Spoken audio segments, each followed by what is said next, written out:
Sir, এই সেই student যার 4 মাস যাবত ফিস পেন্ডিং আছে। আমি 5 থেকে 6 বার ওকে ওয়ার্নিং দিছি, কিন্তু কে শোনে কার কথা? ও তো আমার কথাই শোনে না, তাই ওকে আজকে স্কুলের বাইরে দাঁড় করিয়ে রাখছি। এই মেয়ে, কি সমস্যা তোমার? গত 4 মাস যাবো তো ফি সাবমিট করোনি কেন?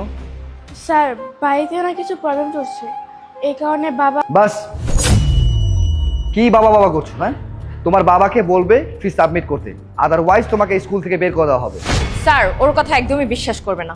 ও না খুব ড্রামাবাজ, মিথ্যাবাদী, নাটক করে, এগুলো করেই যাচ্ছে ও। গত 5-6 মাস যাবত শুধু ড্রামাই করে যাচ্ছে। ম্যাম বিশ্বাস করুন, আমি আপনার সাথে কোনো মিথ্যা কথা বলতেছি না। মিস বর্ষা, আমি কোনো কথাই শুনতে যাচ্ছি না, আর তুমি কোনো কথা বাড়াবে না।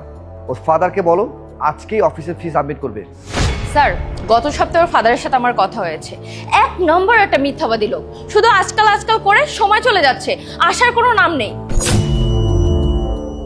ও আই সি, তাহলে তুমি এক কাজ করো, স্টুডেন্টকে নিয়ে আমার অফিসে এসো। চলো। এবার বলো, তোমার বাবা কি করে? স্যার, আমার বাবার একটা জুতোর শপ আছে। কিসের জুতার দোকান স্যার? ওর বাবা মিরপুর রাস্তার পাশে জুতা পরিষ্কার করে। মিথ্যাবাদী কোথাকার, আসছে সপলি। এই, তুমি এত মিথ্যা কথা কেন বলো? তোমার বাবার যদি ক্ষমতা না থাকে এই স্কুলে অ্যাডমিশন করানোর, তাহলে ভর্তি করিয়েছে কেন? আর তুমি তো চাইলে কোনো সরকারি স্কুলে পড়তে পারতে, ওখানে তোমাদের মতো অনেক বাচ্চা পড়ালেখা করে। স্যার, আপনিও না গরুর সামনে বিন বাজাচ্ছেন। আপনি একটা কাজ করেন, ওর নাম স্কুল থেকে কেটে দেন, তারপর স্কুল থেকে ঘাট ধাক্কা দিয়ে বের করে দেন। তাহলে না ওর বাবার একটা আক্কেল হবে। নাটক সাজায় প্রতি মাসে এক একটা। 1 নম্বর মিথ্যাবাদী কোথাকার। হ্যাঁ ম্যাম, আপনি ঠিক কথাই বলছেন।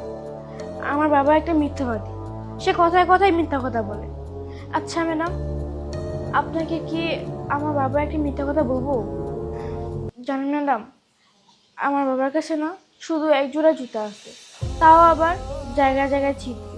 আমি ওনাকে বলি, তুমি একটা নতুন জুতা কিনো না, কিন্তু বাবা বলে এই জুতার ছিদ্র দিয়ে নাকি তার পায়ের মধ্যে বাতাস ঢুকে।